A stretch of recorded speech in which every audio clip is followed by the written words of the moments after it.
Oh my goodness! Look at this, we're live.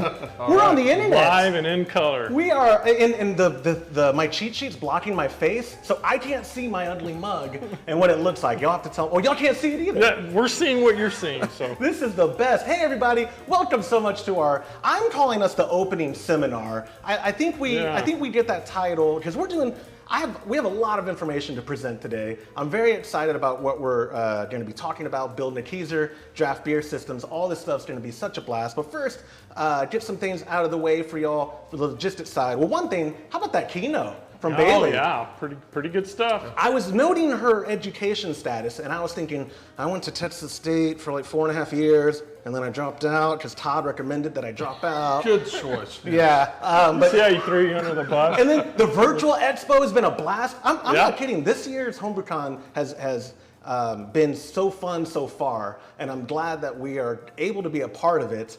Gary Glass at the beginning, making bald look good. I take off my hat. Bald does not look good on me. And then the White Labs, his mustache is better than mine. I'm just getting...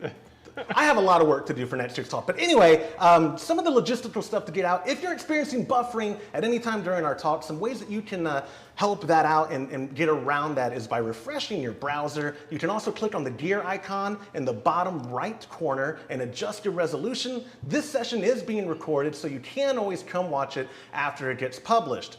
If you have a question, make sure you mark your comment as a question so we can find it in the specific questions section at the end of our presentation. Or our other co-host, Joe, he's in the chat right now helping out. So if you have any questions that don't make it over there and we don't see it, Joe can get you taken care of. We've got a fantastic presentation prepared for you today that we're calling In-Depth Draft Beer Systems and Building a Keezer. Before we dive in, there's probably a lot of you who have no idea who we are. So let me tell you a little bit about ourselves. As the Homebrew Happy Hour, we publish weekly podcast episodes through two shows that go out Tuesdays and Thursdays, and that is one that does Q&A on homebrewing topics, and then we also interview industry professionals, and we recap the recipes that we're brewing and cover our brew day experience. On our website, homebrewhappyhour.com, we publish even more content like the history of different styles of beer, how-to videos, DIY projects, and lots more. We also launched a Patreon community in 2019, which gives our members big discounts with retailers such as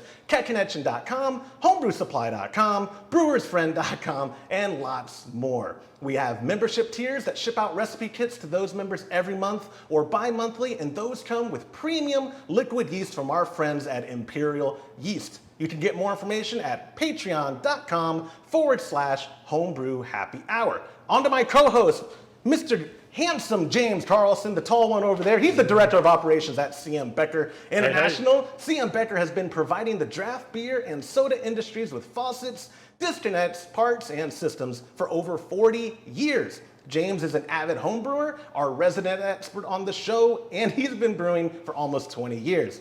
Todd Burns is the president of Keg Connection LLC and CM Becker LLC, but we refer to him as the chief keg washer around here. Don't be creepy. Under Keg Connection LLC, he operates KegConnection.com and HomebrewSupply.com. Keg Connection was started out of Todd's backyard back in 2006 and now operates from a warehouse in beautiful Comanche, Texas. Both websites provide homebrewing ingredients, supplies, and draft beer equipment to customers worldwide. And Todd has been brewing beer off and on for like 35 years is what you told me. Yes, that's right. Yeah. I forgot that you're the age of, you could be my dad. Yes. I forgot that. Yes. I don't want to, Before we start though, look, I'm sweating bullets under these lights. Can we first off say cheers to the AHA? Yes. Cheers. Cheers. Guys, what a fun event so far. We are also going to do a toast at the end. I don't know what y'all are drinking. I'm drinking a grapefruit pale ale for this session. Yes, I'm drinking the Summer Nights on the menu back there. You probably can't see, but... y'all aren't going to believe this. This is unbelievable. I'm drinking an IPA. It is, if you know us, that is a big deal. So, without further ado, you're done looking at my ugly mug. I'm done talking. Let's kick off this presentation, In-Depth Draft Beer Systems and Building a Keezer. Well, hello, everyone. Cheers. We're very excited to do this today. We do miss HomebrewCon and we miss Nashville. We wish we could be there. But we think that we're going to be able to get some good information out today and help people build a Keezer in the future, hopefully. So I thought the way that we would start this out is to basically cover the three types of draft beer systems that are most used in the homebrewing community and then go into detail on those, and then quickly move over to a video / presentation where we'll show you how to build the Keezer that's behind us here. So first, let's go over the 3 different systems that are typically used. We have the basic system that has like a plastic party faucet. We have a fridge system, or a shank system it's called as well, and has a beer shank that goes through a fridge often. And then we have a tower systems, and we've got a couple of them here we can show you. So these are the 3 systems that people use the most. I'm going to spend some extra time on the basic system because it is, what's in the basic system is everything that you will use in the other systems except for the very end when you take this faucet off. So I think that makes it easy. So first, let's go through the gas part of this. So with any system, you're going to have a beer regulator, you're going to have a CO2 cylinder that it connects to, and then you're going to have gas line, and then a CM Becker disconnect. CM Becker disconnect.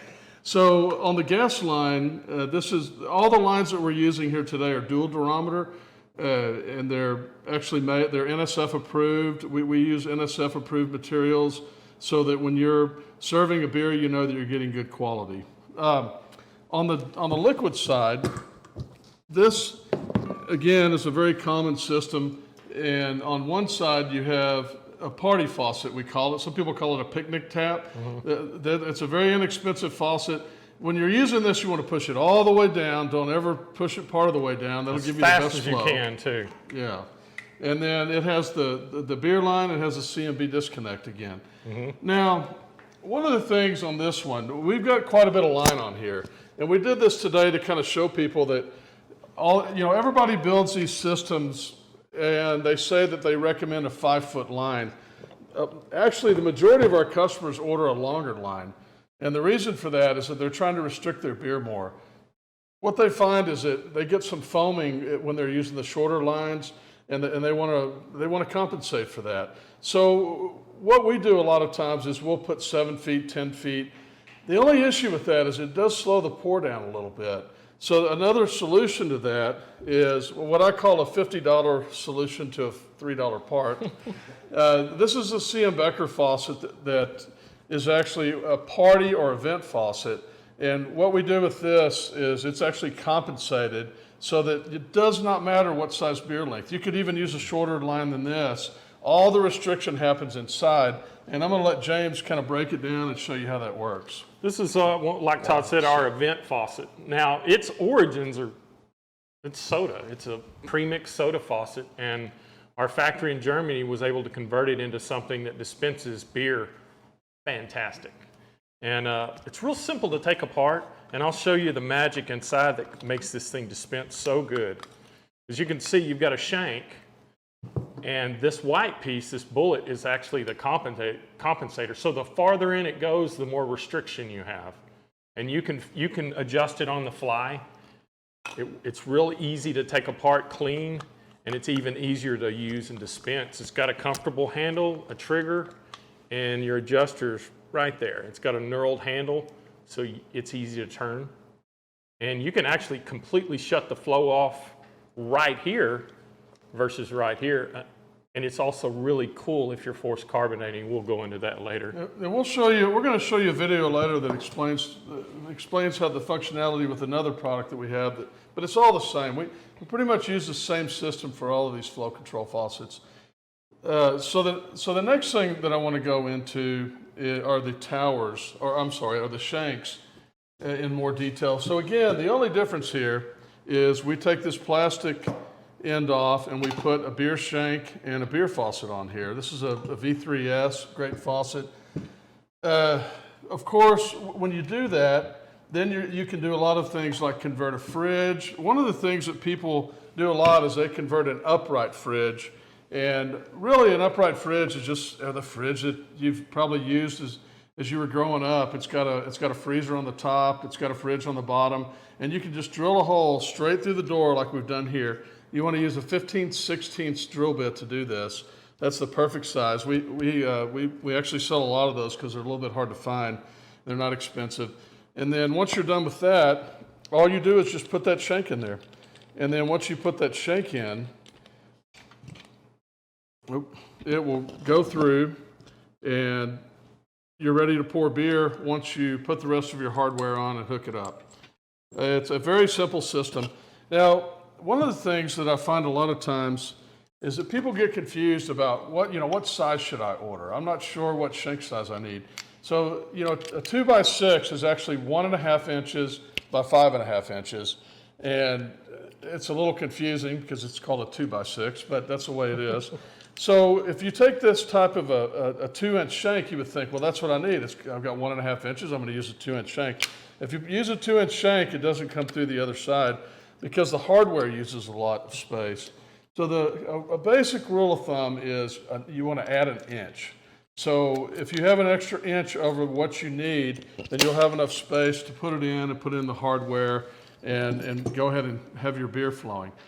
Having said that, I don't actually recommend using a short shank on this type of a setup. I would much prefer to use the longer shank that we had originally. And the reason for that is that when you put this shank through, you've actually got the shank and you've got the faucet. And the cold from inside of your fridge will make this cold, and it will transfer that cold through the shank to the faucet and keep the faucet colder. And by keeping the faucet colder, you're not having your beer come through cold, hit that warm faucet, and then foam. You'll always get a little bit of foam when you very first pour that beer because it is a different temperature.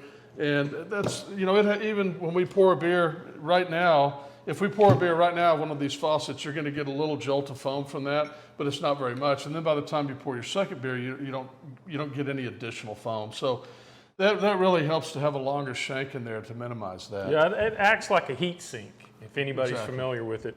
So it'll radiate down to almost, you can see them kind of frost over and sweat. That means it's working. Those do the same thing. It helps. Yeah. So the next is a tower. This is the kind of the classic tower that everybody has seen in bars for years and years. A lot of homebrewers use these. They work well. They don't work as well for flow control. Except you can do it with a single, but when you get it a double or triple, the shanks are too long and they won't fit in there and work. But if you're not using flow control, it works fine. Another thing that you can do, and we'll talk about it a little bit more, is we've got an inline flow control. So you can use that with something like this where you can't use a flow control faucet, or you could also, if you've already got a system, you've got everything set up and you say, man, I'd like to add flow control for that. This inline works really well for that. You're gonna pull up a video on that in a minute, but I'm gonna go over here and talk about this T-tower. This is my preference on towers, obviously, since it's what I have in my workshop here. So on this faucet, what you can do is, on this tower, what you can do is actually add the flow control shanks because you've got a lot more space. So you can use that longer shank. It'll go in here, and it works very well. We've got 3 X1 flow controls on here, and excellent product. We've used these in bars for years and years, and they work well. The other option that I was about to talk about, and we'll run a video on this so you can see it in more detail, is this inline flow control. So with the inline flow control, what you're doing is you're actually changing just your lines out in your current system. The reason you want to change your lines out is you want a larger hose, you want a larger ID, or you really won't take advantage of it as much. And then you control all of your restriction by turning the knob on the flow control. And you can see here we use a wrench. That's what I have here, an Allen wrench. You can also get a knob on this if you don't want to use an Allen wrench. A lot of people like the Allen wrench because they can turn it off with this, take the Allen wrench with it, and somebody can't get into it and use it. So that's the reason that people prefer that in some cases. They work very well. We've sold a lot of them, and it allows people to switch over to flow control without completely switching everything out. Sure. Yeah. Yep. Okay. So the next thing that we want to go into is just some of the parts. We're going to go through all this pretty quickly because we want to get over to the Keezer conversion.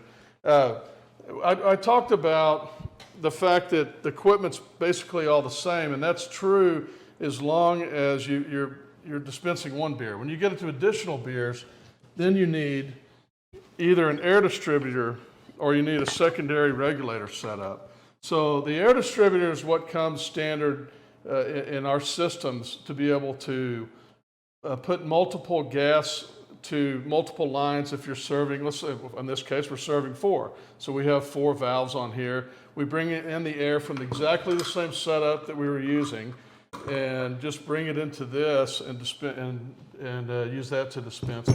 The other option is a bank of secondary regulators. The reason people like this is because they can control the pressure separately to each beer. So if you're doing a stout and you want to run that at 8, another beer you want to run at 10 or 12, and then you've got a Belgium and you want to run it at 16 psi, then you can have all those different pressures right here. And with that, you still use that primary regulator, and all you do is just bring it in here and you run it at a higher pressure, like 40 psi, and by running it at that higher pressure, you can get whatever pressure you need here and have plenty of volume. So anyway, it's a good solution.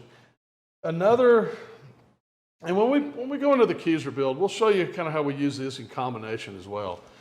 So another thing is faucets. People get confused by faucets because there's just so many out there, and there's so many different models. I was going to have James walk us through some faucets, and I'm going to have a sip of beer. This right here is our probably our most famous and popular non-flow control faucet, the V3S. It's a forward sealing faucet. It's all stainless steel. It has a pretty cool function inside. The little valve that shuts the flow of beer off is also a creamer. Another benefit to the V3S is it comes apart really easy. And this is what we call a shaft and seat. And it has a creamer function, so when you push back away on the handle, this part splits apart and it pushes beer through this small hole in the center, and it creates a real creamy foam to top off your beer. It's because it's forward sealing, you can leave this charged on the wall and you can flush the wet area out. If you're changing beers or whatever, you don't have to worry about. Everybody that's seen a beer faucet, there's a little button that goes in and out, and it tends to get cruddy and nasty.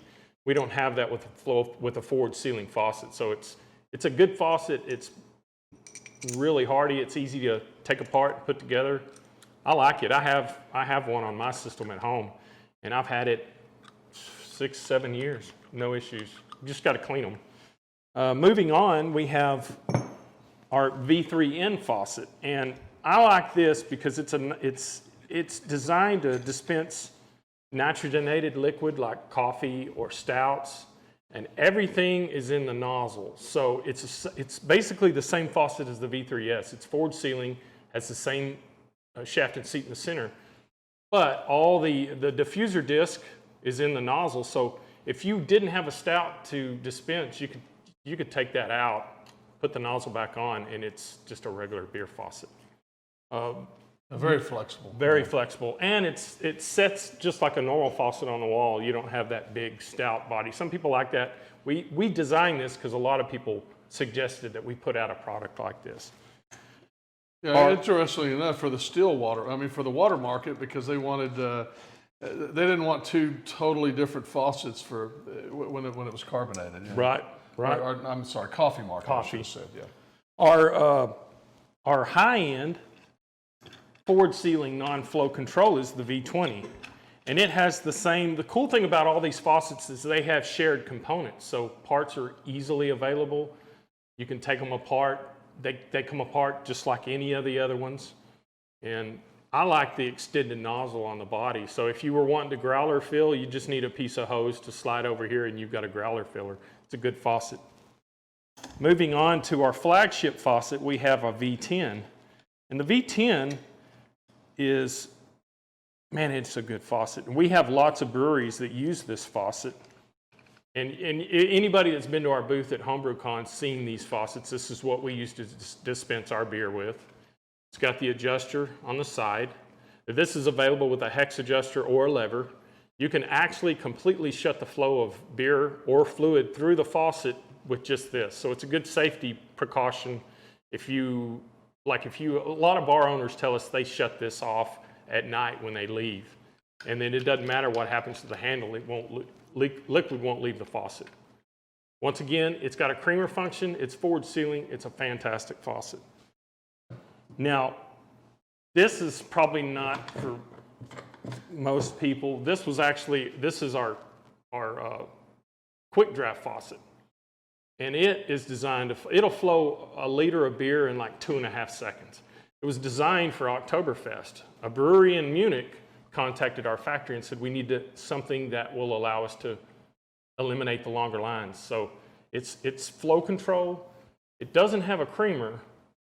Its sole purpose is to dispense beer extremely fast. And if you crank this baby all the way up, it's got a 12mm tailpiece. It will almost blow the pint glass out of your hand because of the liquid coming out. It's amazing. I love that because you're a car guy. When you talk about this faucet, it sounds like you're talking about a car. Yeah, if it was a car, it would be a Lamborghini. Another thing too. Oh, I'm sorry. Go ahead. No, I just wanted to show you one last thing. We also have a rotary valve faucet, our RV900. It's perfect for wine and cocktails. Not so much for beer because of the valve, the way it's made, but we try to create a faucet for every kind of beverage dispensing. One of the things I love about this faucet, that's what I use here. That's what I used on the Keezer build. Is you can, as he mentioned, you can shut this off by turning the lever, but you can also take the top off when you're not using it. And even though you have full beer coming into this, it will not flow through because it's actually pushing the cartridge in. So the beer is not going to flow through. It's not going to flow out anywhere. If you turn this off and take this off, and you can also run some water through it when you take it off to kind of keep it clean on a regular basis. When you take these two off, you've basically got two things stopping the beer from flowing. So you don't have to worry about somebody hitting it and running all your beer out, or maybe if you have teenage kids around, you don't have to, not that we would know anything about that. You don't have any beer leaving that you don't know about, because if they don't have this, they can't dispense beer. That's right. So anyway, I think that goes over just about everything except one of my favorite subjects, which is cleaning. They give me a hard time about that around here, but I wanted to talk a little bit about cleaning beer lines. I think that a lot of home brewers maybe don't clean their beer lines quite as often as they should. In bars, they clean them very, very frequently. I highly recommend, and I clean my beer lines approximately every 2 weeks. Another way that a lot of people do it is they clean their beer lines every time they go through a keg. And if I've got a 6-tap system and a keg runs dry and I'm going to clean my lines, I'm going to go ahead and clean all 6, because once I start cleaning, it really doesn't take that much time to do all of them while you're doing it. It's not difficult at all. It doesn't take very much time. We have 2 different ways that we tend to clean beer. And one of those is to actually take this faucet off from the front, and then we have kind of like an IV bottle with a hose that goes down, and you just drain the cleaning liquid through into a bucket on the bottom. I mean, that works well. Especially if you don't have plenty of kegs, you may want to do that. And a lot of people that aren't home brewers, that's how they clean their home systems. If you're a home brewer, you have a keg, and a keg is an absolute perfect cleaning vessel. So what you can do in this case is you just take the keg, fill it up full of your hot cleaning solution like Brew Clean, and then you run the beer through the lines, just switch it from one line to the next. You can use the same gas connection. And then once you've run it through all 3 lines, what I like to do is pour that into a bucket while I'm doing it. And then that way I've got a bucket full of the Brew Clean. I take the faucets apart, I throw them all in there, and then I just leave for an hour. I do something else for an hour, come back, put it all back together, and run some clean water through it. It's probably 5 to 10 minutes worth of work, and then of course you've got a little bit of waiting involved as well. So keep your beer lines clean. It's always a good idea. So let's talk about the Keezer now. I'm going to move a couple of things so you can see it better. But you want to grab that? So the Keezer that we built here is designed to fit into this space. And that's one nice thing about a Keezer. you know, with a kegerator like we showed you a minute ago, it is what it is. It looks like it, and that's what it's always going to be. With a Keezer, you can customize it to what you want. So this back bar that I built is going to have a front bar in it soon, I hope. I've been saying that for a while. But the back bar, you know, was something that I used oak with, and I did a lot of work on it. And when I put a Keezer in, I wanted it to flow and match with what I had. So what I did was I painted this with a textured brown finish that's similar, and then I finished it out with oak in the front. And what we're going to do is we're going to kind of walk you through the actual build in a video, and then I'm going to explain how that happened. So the first thing we did was you have to take the hinges off. So you just unscrew the hinges, and don't worry about that big spring. This thing's not going to pop up because it's in the relaxed position when it's down. Next, if there's an electrical line going in to operate a light on the lid, you want to remove that. This one just had a clip that you unclipped. I would imagine in some cases you might have to cut the lines, but you know, just make sure you seal the other side because you could have electrical on, and then it'll be safer if you keep that sealed with some nuts, or I'm just putting tape on this because it already has a connection. So once you've got that out of the way, and I'll talk more about what we're going to do with this later, but once you've got that wire out of the way, now you can go ahead and take your lid off. So I would take the lid and put it somewhere safe. Well, if you're like me, I would have knocked it over if I didn't. Then you want to measure the length of the Keezer. I always like to worry about the long length first, and then I'll worry more about the width later. So what I do is I measure it 2, 3, sometimes 4 times, and then I go and I'll actually measure it once, mark it, and then I'll measure it again and go back to my mark and make sure I had it right, and then that way I don't have to worry about going back to the store and buying more boards, right? So it's pretty straightforward carpentry. It's not a difficult project. It's just a matter of marking and sawing. Obviously, the inside is rough and the outside is finished, so you don't have to worry quite as much on the inside. Notice that I was just showing you there that that's 3 inches between the two 2x6s. So you want to take 3 inches off of the inside so you can butt those boards against it when you get ready to cut your sideboards. I just used a circular saw, chop saw type circular saw. Miter saw is what this one would be called, I guess. But anyway, it's once you've chopped that off, you just take it over and then make absolutely sure that you have it where you want it. And remember, even when you're measuring it, you're not necessarily absolutely sure because you have to put it up there and see what it looks like and see where the edge is just right. And then I go back, measure the inside again like you saw, and then cut that inside board and put it on. I always like to drill pilot holes first, even on the rough cuts, because I don't want that wood to split. I don't want to have to deal with splitting either now or later on the build. Now, for the screws, I'm using decking screws. They're outdoor decking screws. It's great for a project like this where you're going to have some moisture. And these are made for 2x6s. That's what, I mean, the larger lumber is what they're used for. It will give you a really good hold, and it'll also kind of suck those boards in together at the end. And then that way, you know you've got a good tight fit. So I highly recommend that. And they won't rust either. No, they don't rust. You're right. So now I'm putting the caulk on. This is a silicone caulk. I buy the best one I can find in the hardware store because I'm only going to use one tube, and it's going to last for the life of this. I want something that's not going to mold. I want 100% silicone quality caulk. And also I'm going to use it for some adhesive quality. So you really need a friend to help you with this part because we're putting this on top and we got to get it lined up. And I will tell you that this is the only time during this project that Josh helped me or worked. Well, it's the only time I was on camera. On camera, yeah. He was filming, but yeah, which is very typical when we do projects. But he... Well, you had the garage door down, so he couldn't run out. That's right, yeah, that's right. So we just get this lined up, we make sure we have it exactly where we want it, and then we just let it sit, and that silicone will dry. That holds it in place, but now I'm just running a bead on the inside to make sure I've got everything sealed.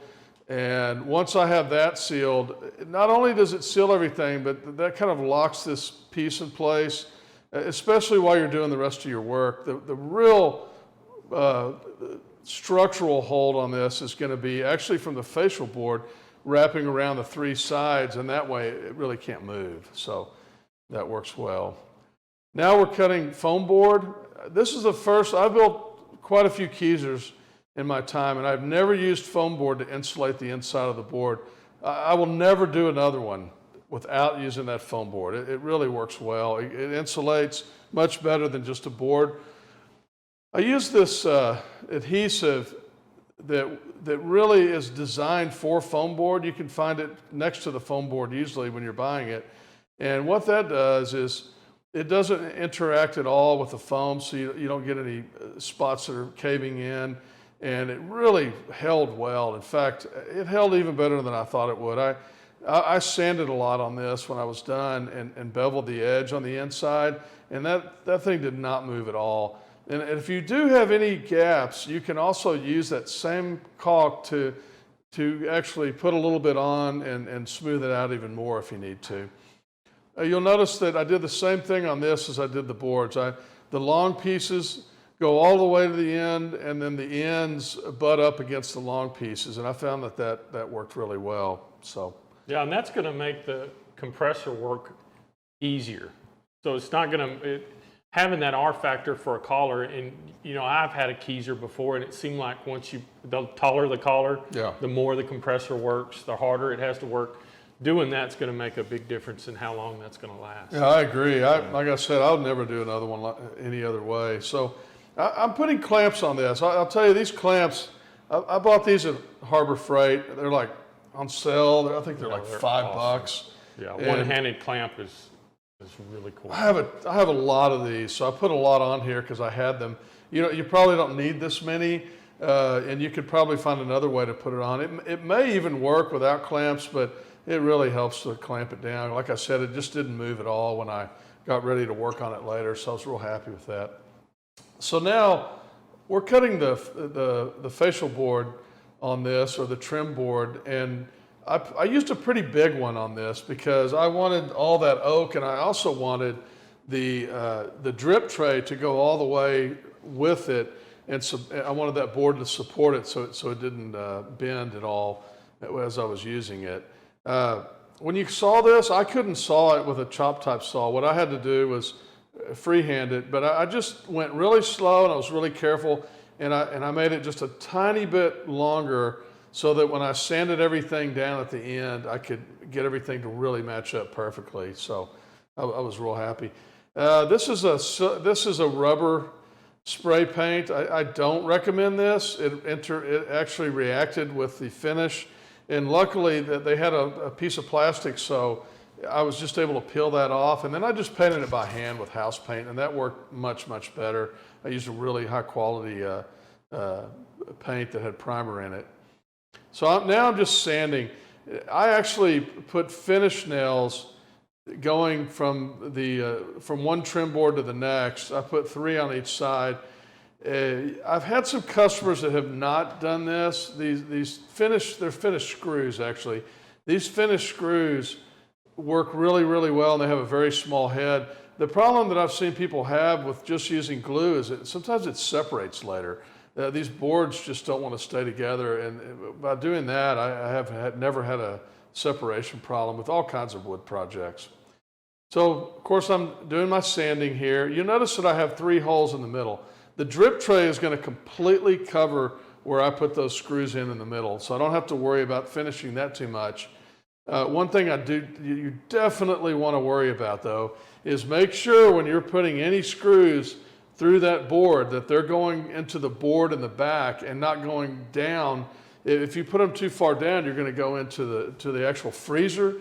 And if you go through that freezer with a screw and you hit a line, you're going to have Freon come out, and you're going to completely ruin the whole project, and you're going to have to go buy a new one. Then you don't want to do that. So Now I used Danish oil to finish it after I stained it. I like Danish oil. I think it's a good product. Now I'm just marking these before I drill the holes. The drip tray itself works great, but you know, you can just, if you don't have a drip tray to use as a guide, just do them 1.5 inches to center. And you'll notice when I'm drilling this hole that I start out slow, carefully. I want to get a good bite on it. And once I've gone in just a little bit and I know it's going to go in good, I take it back out and I immediately wipe it off. You'll see in just a moment here. And then I start doing that frequently as I'm drilling. That's because hole saws are notorious, especially in this hard wood, for that they just get into that sawdust, it collects, and you end up just spinning and not cutting into it, and you know, your drill bit heats up way too much. Again, this is a 15/16 hole saw. It's the perfect tool for doing this. Now, Josh wanted a blooper in here, so he's going to show you next how I slipped a little bit when I was drilling this one. You know, things happen like this. Did you want me to freeze it so we can all see that? Thank you. Okay, we'll keep going. Things happen like that. You know, you can see that I just kept going. I didn't worry about it. A couple of things. One, it's going to get covered up by the drip tray. If it didn't get covered up by the drip tray, it would still get covered up by the cover that goes in front of the shank. So yeah, the mounting flange is going to give you a 1/2 inch around that hole, so yeah, it's not a big deal. So you can see now that I just used a regular drill bit that's longer to go through the pilot holes. And all I'm doing there is putting a hole on the other side to guide me from the back, because that hole saw is not long enough to go all the way through. It will penetrate to a point and then you're just going to hit the back of it. So you've got to drill from behind for a while. And what I did was I went through the foam and I also went through part of the wood. That way when I did go through, it wasn't going to splinter because it was already cut part of the way. You can see how I just ended up with a piece of solid wood there, so it really comes out well. So now we're done drilling the holes, and I'm going to mount the actual drip tray. Mounting the drip tray is very easy. You just I put a couple of shanks in and made sure everything lined up. You'll see how it'll kind of go left and right, or maybe it needs to come up a little, go down a little. You've got a little bit of leeway there that you can adjust it with, and then screw that hardware in and really get it mounted well. Now, another thing that I learned while doing this project is that you can't screw this down onto the foam because it just keeps making the foam, it just sinks into the foam. So what I did when I was done is I took a board, I made a board, and I actually used that to give me constant pressure all the way around. I was able to get the shanks really tight. Talked about the electrical earlier. I'm just putting butt clamps on this electrical line, and what I'm doing is adding a cord. I actually bought a cord that, actually, Blickman sent me a cord, and I had it left over. Thank you very much for another project I was doing, and I used that cord. But you can buy them at the hardware store, and I put in butt clamps, and then I have this heat shrink material, and that allows me to really get this tight, use a lighter to get it to heat shrink in, and it really grips that on both sides so you can't pull it out. And just to make sure, I use this really strong adhesive tape that's used for outdoor electrical repairs. You can buy in the hardware store as well. And I put some of that on there so that by the time I'm done putting electric tape on the ends, even I can't pull it out, as clumsy as I am. So, right, Josh? Yeah. Yes. Okay, so now I'm putting the lid on, and when we put this lid on, it really lined up well. And then to put the hinges back on, you use the existing holes on the top. Put a couple of screws in because it'll have a guide on the hinge, and you'll be able to put that down on top of those 2 screws and then screw the other 2 screws in. You want to get those screwed in all the way and make sure it's good and tight, because the next thing you're going to do is push that hinge down. Pushing that hinge down is not easy. it would have been nice if my assistant would have helped me, but we've already talked about that. So I did it by myself. And then I just screwed the screws in and did the same thing. And, lifted it up slightly, put it in the grooves and put it down, and then put the other 4 screws in. So now I've got that lid in as good as it was when I first made it. One of the reasons I beveled the edges that I talked about is to make that seal fit down in there even better, and that worked well. It's going to kind of go through and show you to putting the other hinges on quickly, but I will talk about one issue that I did have while we're doing this. When we got the lid on there, although it was a great fit, it wasn't closing evenly in the top. So we ended up with a gap all the way across the front. And I found that all I had to do was loosen a few of the screws in the back, and so it would pivot down slightly, and it fit absolutely perfect. And because you still got the 2 screws, it's got 4 screws. I loosened up the bottom one slightly. It's still very secure. It doesn't move at all, but you've got a little bit of adjustment value there, just so you know, by using those screws in the back. So, it worked well. In the end, as I said, we were very, very happy with this project. So, I think that now what we want to do is go through. You've got a few things to say, and then we want to do a toast as well, right? Open up the Keezer. Yeah. Yeah, let's take a look. Okay. Let's show those innards. All right. Well, real quick, too, I want to address, don't Google butt clamps is what I'm reading in the chat. It's actually a butt connector, but So I just did, and now I'm on some list, and I have to explain my browser history to my wife, and let's just go on with this. All right. So we're going to go on the inside now. With the inside, I organize this in a way because I've built quite a few Keezers in the past, and I've always had things that I didn't like about them. So I really tried to do something that I liked, or do all the things that I've liked in a Keezer in one Keezer. So I'm real happy with it. As you can see, I used clamps to hold all the lines down so that they're not just sitting inside as you're working with them. And they're, I clamped them so that they have easy access to the kegs that I'm going to be tapping.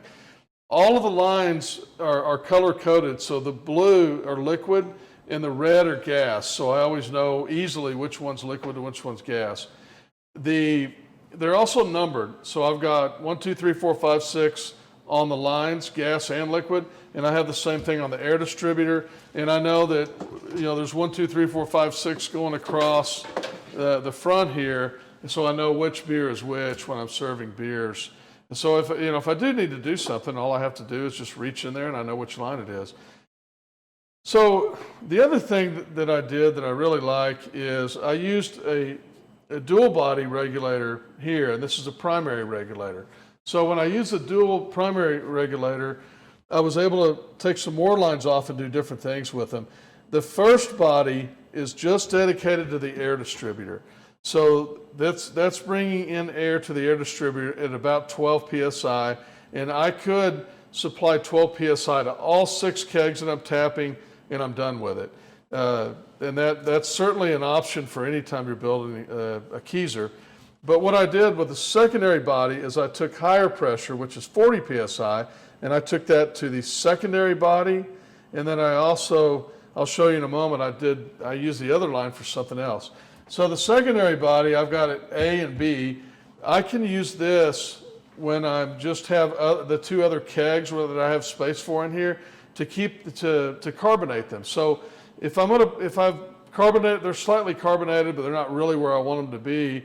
Or even if I force carbonate, maybe I undercarbonate them slightly so that I know they're going to get to the perfect spot in a couple of weeks as they sit here waiting to be served, because I've got that constant pressure on them. So that works really well. The other thing you can do with this, though, is you can just take it off of here and you can move it over to a different one.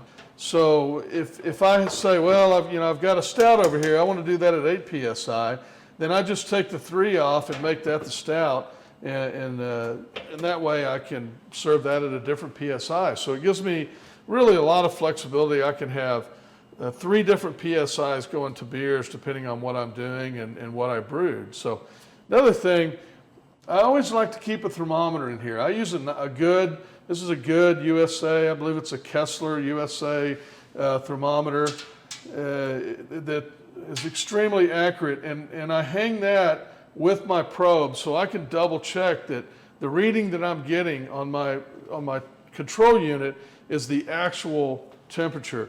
You can adjust these if they're off, or you can just change the temperature. Another thing on the control unit as well, you always want to have it cycle through a temperature range. You don't want it to cut on and off and have it set so, if it drops half a degree, it cuts on, because it runs your compressor too much. Yeah, it's hard on it. Yeah, very hard. So I have this for 3 degrees. So I may put it at 38, and it'll go up, and then it'll go down, but it maintains the beer at a pretty consistent temperature of whatever you've set it at. All right, last but not least, one of my favorite features, and James, if you don't mind showing them, this is He's added a separate forced carbonation circuit. Now he can leave the lid closed, and he can set right next to it, because he may want to drink a beer, and hooks this, and then you can force carbonate from here. He's already got it dialed in on the secondary regulator, right? Show them how you can drink a beer while you're doing that. Oh, see, this is usually what I'm doing. Yeah. I'll leave it right under here so I can top it off. But what we were talking about earlier was this event faucet. It's flow control. Most people, they force carbonate between 30 and 40 PSI. I know that's what we do. Mm-hmm. Well, if anybody listens to the podcast, they know I'm not the sharpest tool in the shed on carbonation. So I found out that if we use the flow control event faucet, you can actually sample in between minutes, and that way James doesn't overcarbonate Todd's beer. Yeah, I do it like every 30. Once I go past 2 minutes, I do it every 30 seconds. Yeah. And I do it at full 40 PSI. These faucets were designed to serve soda at like 60 PSI, so they have no problem serving beer at 40. So it works pretty well. And when you're done, just slide the hose back in the Keezer and you're done. Yeah, and it'll actually loop down. I designed it so it would loop down in here and be completely out of the way when we're done. So that makes it even. What's cool about this, and I don't know if y'all can see it, but because he's using V10 faucets, they don't require a certain length of hose. He's got everything just where he needs it, so everything's neat and tidy, and I really dig that. It almost looks like a circuit board. Yeah, a lot of Keezers that I built in the past, I put like 5 to 7 feet of line on the beer line, and what you end up with is just a spaghetti bowl. It's so hard to get kegs in and out and work with it, so it makes life a lot easier to be able to do it this way. Very, very neat, well done job. Guys, that's about our presentation. Before we're going to do a couple things. You're going to pour me another beer because my glass is empty. Yes, sir. And we'll come around and we'll do a toast to end. Before we go into the Q&A, thank you, Mr. Carlson. Quick reminder, if you have any questions on the stuff that we went over today, you can go to homebrewhappyhour.com/homebrewcon. You have a pick list of all of the all the stuff we went over during the presentation, and we have a pick list of everything Todd used, including the Keezer, the faucet, the drip trays, everything that he used for the presentation of the Keezer build. I'm going to mute that. Oh, are you opening the Schlussel? Oh my goodness, it's my birthday. We are also right now about to do a Q&A, but first let me hop over there real quick so we can do a cheers, and then we'll get to the questions. So somebody sent us a keg of Schlussel, and we're going to, after the presentation's over, we're going to have a good German alt beer. That's we're very the best much looking beer forward right to there. that. My friends, cheers to HomebrewCon 2020. Yes, cheers. Making the best of what we got dealt. And let's get to some questions. I know the first question, because I saw it in the thing there, there were some listeners of ours who are obviously playing Homebrew Happy Hour bingo, and they were pointing out I didn't say Kolsch. So I'm going to go ahead and get y'all some points on your bingo card. Kolsch, Kolsch, Kolsch, Kolsch, Kolsch, Kolsch, Kolsch, Kolsch, Kolsch, Kolsch. I think it's funny because you kept laughing while I was doing the presentation. It was a little distracting, and I was like, I know there's people giving him a hard time. So. There were some people. Okay, the real first question, so they have it actually, this is really nice. They have it showing by upvotes with top questions. Before I get into those, a lot of people in the normal chat, guys, were asking, what was the time for the build? Todd, what would you estimate that the time on that build was? The estimated time for me to build it was a day, and it took about a week. So I'm exaggerating, but well, maybe not. I mean, so it doesn't take a tremendous amount of time, but there's stages where you have to wait, and that adds time to it, but not necessarily work. So what I did is I painted it before before he arrived, because I wanted to get it all painted and let it dry, because otherwise he would get here ready to film, we paint it, and then we have to wait for the thing to dry, right? So it didn't take me too long to paint it. Again, one of the biggest mistakes I made is I didn't prime the bottom, the whole bottom part, and I painted it, and I used so much paint, and the paint that I used was completely sold out locally, so Josh had to bring me more paint. But then I got some brown primer, and I used brown primer on the top, and when I did that, it made a lot less paint. It moved a lot faster. So then the rest of the build, once he arrived, we spent, what do you think about? How many hours do you think we spent on that day? Maybe 8? I napped for 3 of them. So. Well, I mean, me working. Oh, yeah, like 8 hours. It was about 8 hours. I'd say it's about 8 hours. And then once it was done, I finished it after he left, because you've got to put the finish on, you got to let it dry, you got to wipe it off, and maybe put some more on. But yeah, it didn't take a tremendous amount of time. Putting all the lines in and everything, you helped me a lot with that. Yeah. So it's great to have a friend. So I really gave you a hard time, but you really did help me a lot. You ran the lines, you put the clamps on, you did a lot of that type of stuff. I'd say you worked a good 30 minutes. So. Nobody on their bingo card had Todd calling Joshua his friend. So there's your free space. No, people are asking, where's the bingo card? We're making it up. The first real question that was top voted by everybody was, do you have tips on reducing moisture in a Keezer? Yeah, I'd tell you what, adding that foam board and painting that foam board with a really good high quality paint and using the silicone, it won't eliminate the moisture, but you don't get the mold and the issues associated with the moisture that I've had in the past. We had a Keezer out here, and it was a very fast build. We actually built it for a Christmas party, and I think that took that in an afternoon. It took maybe 3 hours, and it was just rough boards. And I used it for several years in the garage, and it would grow mold on the boards themselves. Yeah. With this, you could wipe it out. You could actually take a bleach cloth and wipe it out, and if you were getting a little mold, and I think it'll work a lot better. The other thing, and I know you asked about moisture, but the other thing about mold is it's very important to never, if you finish your beer and you say, well, I'm not using it, I'm going to turn the Keezer off. Never, ever, ever leave a Keezer door closed when you're done and then walk away from it. You want to leave it open. You want to let everything dry. I don't ever close mine if I'm not using it, because if you close it, it's quickly going to turn into a culture. Yep. Yeah, it's going to be bad. Yeah. Phil, thank you in the chat for putting the link. I talked too fast. It is homebrewhappyhour.com/homebrewcon for all the lists. DT was joking about bingo cards and put a link, but after the whole butt clamp thing, I'm not clicking your link. Number 2 question on here is, any suggestions on building panels to disguise your Keezer? That's a James question. I have never done that, but yeah, I mean, you could totally do that. Home Depot and Lowe's, they sell hidden hinges. So what you could do is, and you can go online and they make what's called a shadow box, and it's basically an insert that you can build behind here that allows you to mount your shanks. You could do it with wood too, but you could cut your piece of wood to fit flush with, and then incorporate the hidden hinges in there. They also have pop-outs, so you can push it. It's like a car door filler door. Some of them you push in and it pops out so you can get access to it.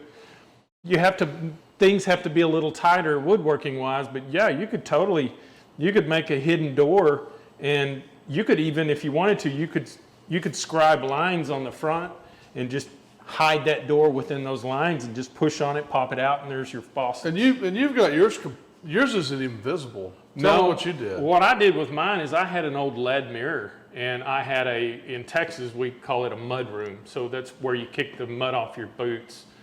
And I have my kegerators in there. So what I did was I got 12-inch shanks, and I ran them through the wall, through the mirror. I went to Home Depot and I got they make glass hole saws. And you just put some clay around it with some water, and it'll cut right through that glass. But if anybody's seen my Instagram posts, there's stickers all over that mirror. That's because I broke it, tightening the shanks up. So I'm gonna tell you, you need to make sure. I was gonna bring that up. You want to have some reinforcement behind the glass, because I was going through between studs. And I still remember those lead mirrors are thick, and I'm back there tightening it down, and it sounded like a gun going off. Yep. So that's why I have stickers all over mine. All right, we have time for a couple more questions. Okay. The next most upvoted one was, are Duo-Tight connectors and EVA barrier tubing worth the investment? I don't know about y'all. I don't have any experience with Duo-Tight, but they're similar to John Guest, right? Yeah. Aren't they the same kind of? So what do y'all think about Duo-Tight connectors and EVA barrier tubing? I mean, they're great. those John Guest type fittings have been used forever. So that's what they use primarily in Europe. Yep. Which is where we see them a lot when we're at trade shows and so forth. I mean, they work well. I've just personally, I've always used this type of system. I'm real used to it, and I've never had a reason to not use it. It just works well. It's just, I think for the most part, those were designed for a commercial standpoint for installers. It's quick and easy to put everything together. I'm amazed at how much PSI those will hold. Yeah. The only drawback is they're very expensive. Right. So if you go to a natural, just your common tailpiece and gear washer and all that, that's fine. But that stuff is really nice. All right, we're gonna do 2 quick fire questions. If we didn't get to your questions, email. Am I okay giving y'all's email out? Absolutely. We'll answer any questions. Email your questions to tburns@ketconnection.com or jcarlson@cmbecker.com. 2 quick fire questions. 1, how important are check valves in the gas lines? I mean, you have to have a check valve somewhere. You don't want beer flowing backwards. There's lots of check valves though. There's check valves on the air. Well, you're talking about you said the beer lines. Yeah. Yeah. I mean, No, gas lines. the gas lines. Yeah. I'm sorry. Yeah. You don't want to backflow. regulator. Yeah. So we have check valves on the air distributor. We have them on the regulator. There's lots of backflow lots of check valves. So we're not going to get backflow on this system. Yeah. It's important not to flood a regulator too. So that's one of the main reasons. If you force carbonate, you can do that real easy. We don't sell any products for these purposes that don't have check valves in them. Last question is one that we get all the time. Do you keep your CO2 in the Keezer or outside and piped in? Well, this one's in the Keezer, and I think Mine's on the outside. This one's in the Keezer, in the kegerator. I've done it both ways. I do not care at all which way. Well, think about it. If it's leaving as a liquid into a gas, it's going to cool itself naturally. So I don't have the room in my kegerator, so it's on the outside. Yeah. The other thing to remember that's very important along this question is when you keep it on the inside and it's full, it's going to read 450 psi.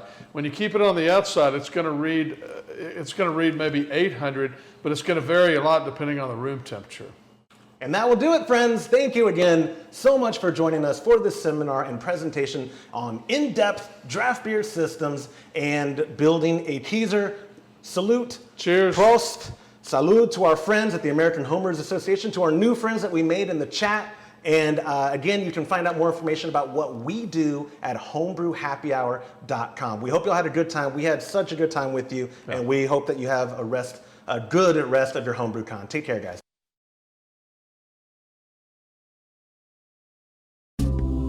This program is made possible by the checkbook of Mr. Todd Burns and by contributions to our newly launched Patreon by viewers like you. Visit patreon.com/homebrewhappyhour and join our community. Thank you.